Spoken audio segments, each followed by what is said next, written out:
Welcome back to Man Cave United. I'm your host, Emad. I've got my man, Adam, with me. We're in my man cave at the moment. It's not much of a man cave yet. It's under construction. Just a few shits and bits laying around everywhere, but we're going to get it up and running. I've got Adam with me, as I mentioned. Welcome to Casa de la Emad, Adam. Mate, we're going to turn this into a cave for you. That way you don't have to come to my place all the time. And we're going to hook you up with some really cool memorabilia, and we're going to get things sorted for you. Even though you're only 35 minutes, 40 minutes from my place, it'd be nice to share my cave and bring some of my cave into your cave. And it'd be great to set it up, mate. I'm really looking forward to helping you out. I'm excited about that too, actually. I can't wait. It's been a long week since the opening round of the Premier League started, and that's what we're going to talk about today. Obviously, we've got the match up against Brentford. Is it tonight or tomorrow morning? Tomorrow morning, 2:30. Yeah, another brilliant kickoff time for us here down under. We've come away with a loss after match day one, so it feels like the pressure's already on Erik Ten Hag, which I don't agree with it. But it feels like he's already under pressure at Old Trafford. Yeah, look, it comes with the territory, and look, I think he's handling himself really well at the moment. Look, he's not the most exciting bloke to listen to on press conferences and things like that. But look, he's here to do a job, and in my thoughts, I'm very confident with him moving us forward. He just has to find the right players for the right positions. And, a couple of the questions in the press conferences are basically the Glazers on the same page as you? And I know he's not going to turn around and say, no, they're not. But, he was pretty confident in saying they are on the same page. And, look, for mine, I just want Darren Fletcher and Myrtle, is it? John Murtagh. John Murtagh to... really work their ass off for Erik Ten Hag, and if he wants someone, really put in and make the effort to get him. I don't think Fletcher's doing anything, to be honest, because we've seen footage and pictures of John Murtagh and what's the other bloke's name? Richard Arnold. Yeah. Whenever they've gone to Spain multiple times to try and get the De Jong deal over the line, I haven't seen Fletcher in the picture. There was another picture recently in some video footage of John Murtagh flying back from Italy to Manchester after speaking with with the Frenchman's mother, who happens to be his agent. Adrian Rabiot. So his mum's the agent, and John Murtagh's been in meetings with her in Italy. I haven't seen Darren Fletcher in any of these pictures or any of these video footage, so I really don't know what his role is at the club anymore. I know he was here with the pre-season tour. He is the technical director, from what I'm hearing. Was he on the bench? Do you remember seeing him on the bench? No, he wasn't. He wasn't on the bench. No. Thank Christ. Yeah. So, anyway, moving forward with this game, a little bit of background in this game. I don't know if anyone's seen it. Brentford haven't beaten United since 1938. So, look, we beat them twice last year. 3-0 and 3-1, I think it was. We're the club that keeps on giving, though. I know, that's a big issue for me, and I wish I hadn't read that, but... it's lock it in. Yeah. Log it in. Brentford 2, United 1. Guaranteed. They're going to break the hoodoo this season, I was telling you. Yeah. Look, Brentford have come back from 2-0 down against Leicester last week. Yeah. And scraped a draw against the Foxes. We were 2-0 down against Brighton at home with a bumper crowd backing us, and we couldn't even score the goal ourselves. It was an own goal. So there's a lot of work to be done, and I know Ten Hag has said it in the press conference as well. There's a lot of work that still needs to be done, not just on the pitch and on the training ground, but also the board have to back him in this transfer window. They need to get, and he said it himself, they need to get at least two players in every position, but not just two like ring-ins. You need two quality players, not just to be fighting for their positions and pushing each other, but you need backup, man. We've got no depth. No. We hardly have a decent starting lineup, but we've got no depth. Yeah, it'll be interesting to see how he lines up today. Look, I really don't want to see the McFred project continue. I want that finished with. I don't care whether one starts and the other one's on the bench. I don't care. But I just don't want to see them together anymore. I said last week, mate, I get into last week. I said, look, Fred played probably worse than McTominay. That's why he was sub first. But then I really want to see Jimmy Garner come in for Fred, and I want to see maybe Eriksen playing in at that 8 role. Bruno at 10, Ronaldo at 9. Go back to I don't want to see a false 9. I just want to see our team play at good positions. A big focus point too, I think this weekend's going to be our right back. I think Delo really had a bad game last week, and it'll be interesting to see if Wan-Bissaka comes in. I think I've never said this before, but I think we had a discussion before, and I've got to agree with you. I think he's got to focus on defence first, and then build from there. If Wan-Bissaka can get a little bit more consistent, not so much with his crosses, and leave that up to Sancho, but even just his short passing range and a bit of a long passing range and getting through the lines and maybe putting Sancho onto that ball in behind the line would go wonders into going forward and scoring some goals. Yeah, he definitely needs some improvement in his game, Wan-Bissaka. There's no hiding from that. And then with the false 9 thing as well, I think that was just for last week. Honestly, I think Ten Hag just drew the line in the sand. He's making a point.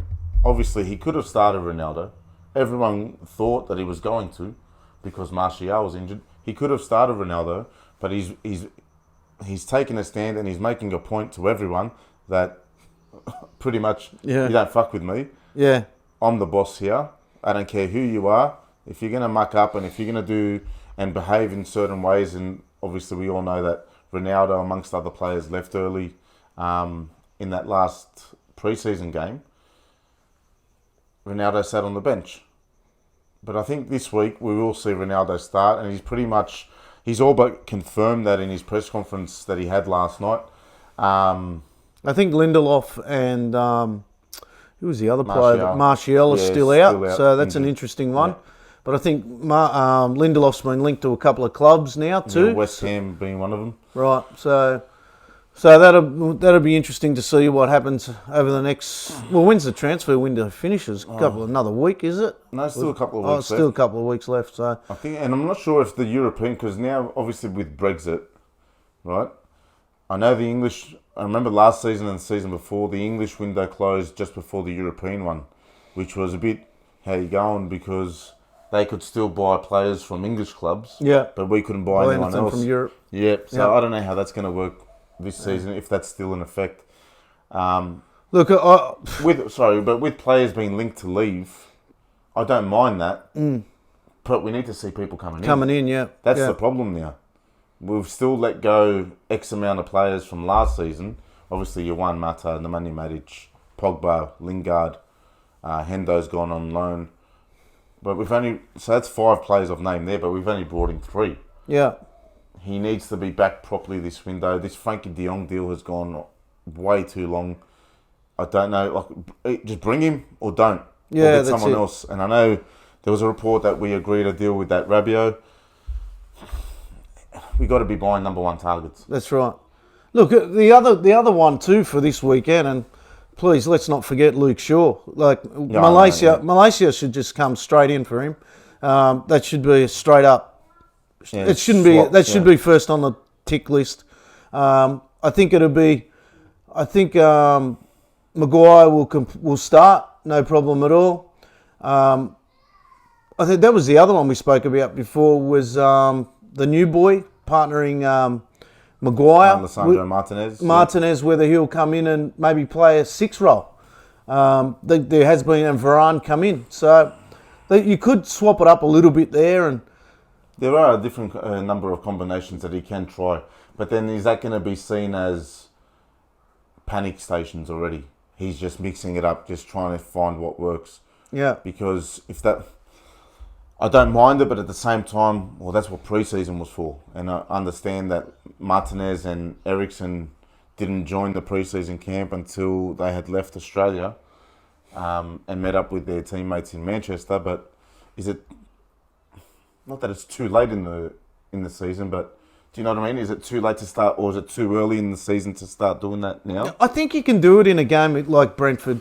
Look, we've like I said, we've beaten Brentford 3-0 or 3-0, 3-1 or something. 3-1. I think it was 3-1 and 2-0 or something like convincingly twice. So, look. But with Liverpool's next week. Liverpool's next week, exactly. Is this what we want to be doing in the lead up to Liverpool game?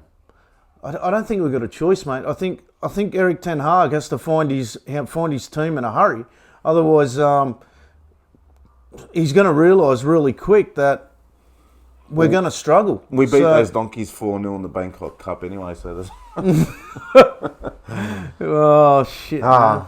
Don't worry, mate. And they bought that donkey up front as well, Nunes. Yeah. Even though he got a goal and assist, but it was the arsiest goal and assist you'll ever see in your life. But I think he's already, even including friendlies, he's on 4 or 5 goals already. If friendlies count, then we're world champions. So it doesn't matter. We're going to move on from the friendlies. All we know is this is again, it's only match day 2, but it's a must win. We want to go into... I was hoping we'd have 4 points. Honestly, that was my honest opinion. 4 points going into the game against Liverpool. 4 out of 6. Looks like, depending on the result, obviously, we've already got a loss. Let's say we win. That's 3 out of 6 points going into Liverpool. It's not the best start, but it's not the worst start. Yeah. And I think, like you said, Ten Hag has seen already match day 1. He knows what's ahead of him. There's work to be done, but it's not all doom and gloom just yet. It's not panic stations just yet. We did say in our pod last week that we want Project Youth to start. We want that to start now. 100%. We've got to keep pushing that too. We've got our boy Garnacho behind us, Alejandro. He deserves a start. I reckon deserves some more minutes than what he got in match day 1. I think in this game here, it's the time to do it. There's a big gap too, because we don't play Liverpool till the following, Tuesday here. So there's a massive gap between the next 2 games, between this game and the next game. Yeah. So it's not like there can be an excuse of not working on things. And I really believe Eric is working hard at training to get his players in the right system and the right mindset. So it's probably... Look, I'm sure Rashford will start on the left, but I'm really hoping that we can go ahead and score a couple of early goals, and it'll give Erik Ten Hag the opportunity to bring young Garnacho in. So, hopefully, fingers crossed. Hopefully Garnacho gets, like you said, Garnacho gets a start. I'd like to see, obviously you said Jimmy Garner as well, and obviously Zidane Iqbal, who was probably the best performer in pre-season, but didn't get a spot in the squad on match day 1. So, and that was, I think that came as a shock to everyone. Yeah. Everyone that we know anyway, because we were I didn't see him in the 20 squad either. He wasn't, the 21s. Is it 21s? 23s, I think. 23s, yeah. Yeah, I didn't see him in that game. So maybe he might be in the hopefully he's in match day. Yeah, hopefully he's in the match day squad. Yeah. We'd love to see him play because we know what he's capable of. We've seen it firsthand. And obviously we need something different. We can't keep making the same mistakes expecting a different result. So things need to change, and they need to change quick. I'm going for a 3-0 win. I'm confident. I don't think we're going to let Brentford break their hoodoo, but I'm going 3-0 win United. Yeah. What about you? You got a score prediction? I still think we're going to cop a goal. I really do believe that. Every time I think we're going to get a clean sheet, we end up copping a goal. So, I think it's either going to be I'd love to say 3-1, mate. I'd love to say 3-1, but these guys drive me nuts. The motivation should be there, and I can see a 2-1. I think United will win without confidence. It's without confidence. I just can see us. I don't know where to go with it. I really don't know where to go with it. Stay positive, Adam. I'm trying to stay positive, but I'm also 37 games left. I'm trying to stay positive, but I'm also trying to give my real feelings across how I feel at the moment. And my real feelings at the moment is I just see United even stuffing this one up. I really do. But if Erik Ten Hag comes out, which I'm confident he's going to get his team in the right mindset because this is what we want, we're going to win 3-1. We'll take that. That sounds a bit more. All right, 3-1. Yeah, that's it. There's that smile. All right. So yeah, there's a quick wrap up of the preview for tonight's game against Brentford. As I mentioned at the start of the pod, we are at my house. We are currently in my garage that we're converting into a cave for myself because, as everyone knows, in 2022, you sort of just lose just sections of the house bit by bit. The more you have kids. Well, mate, you've got a fourth on its way, so you need a medal just for that. But if I can come over and help you out in any way and sort this garage out for you and convert it into some kind of cave, it'll be my pleasure. Yeah, so the reason why I bring that up again is because we've got a couple of pieces in here that will go in the cave. And just like yours, obviously you have all your United kits in there and jackets as well. So recently made a purchase. Where is it? Let me just. It's wrapped up somewhere. What am I holding? This one. This one, yeah. Show that one first. So this one, actually, I'm. Save the 90s, people. This jacket is immaculate. So I bought this one off eBay. What year is this one from, Adam? You'd know more than me. This one I'm pretty sure is from 94. 94.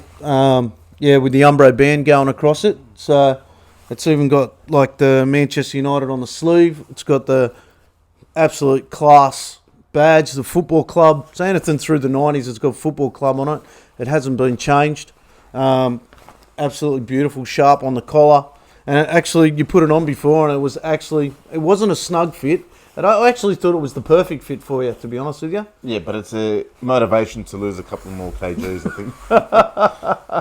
This physique, there's not much material left in the world that can hold me together. Yeah. And this other one I've got here, Adam, look, I've had this one for a while now, but obviously as my body is getting into a different shape, this one is not actually fitting me as much anymore.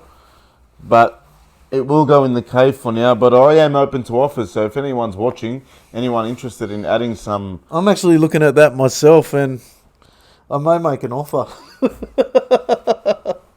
Look at that at the back. That is... So this was a manager's and player's jacket. So yeah. They all wore it at the time. There are a couple of photos around of Fergie just absolutely giving it heaps to some of his players in this jacket. It's like wearing a doona, Football honestly. club on the side. I know winter's almost done. Well, my manager jacket at home, I absolutely love wearing it everywhere. It's even got the buttons on the side here where you clip off and you clip back. Yeah, it's classy. Clip back to, Classy. Mate, it's absolutely beautiful. It's even got the Umbro just inside as well. I wish they kept making jackets like this, even now. Well, they do. They probably do in the UK, but you're not going to get them here. Yeah, but they're not available on Megastore either. Mate. Yeah. So we might have a buyer, ladies and gentlemen. Sorry, people, but this is how I get. He's on. He loves it. Look at him. Just. Actually, you know what else I wanted to ask you about, Adam? Because I know I'm not so keen on it after seeing it. The third kit. Yeah, mate, to be honest with you, when I first saw it, I wasn't really into it. I actually messaged Shane and said to him, what do you think? And he goes, leave it with me, I'll have a look. Because I was, you know me, I'm going to get it anyway. But I was very tossed up between the short sleeve and long sleeve. And I went long sleeve authentic, yep. Because they give the good, they give the good discount straight away. They give you 15 to 20% off straight away. It's a great little thing that the Glazers do for us, and let me tell you one thing I noticed last night, and be careful of this, people. If you click the link, it is actually more expensive. If you go into the app, it is $10 cheaper, and then when you put the code in, you actually get more off it. So there's a tip for you. When I clicked the link, it was $198. When I went through the app to see, it was 186, I think it was. And then with the 15% off, I got it for 160, which is what you're paying if you don't have the code for the normal standard supporters kit. Wow. So be careful of that. So Glazers, I worked you out. There. All right? I worked it out. It's the least of your problems at the moment. Don't click the link. Go into the app and purchase the jersey. And sell our club. I'm pretty sure heaps of my uncles will buy it. Right? We got all that oil money. We want some oil money at United, mate. Glazers, honestly, you don't know fuck all about soccer. Just sell our club. Give it back to the people that want it. Let us buy some guns. Get this Frankie de Jong deal over the line for fuck's sake. Right?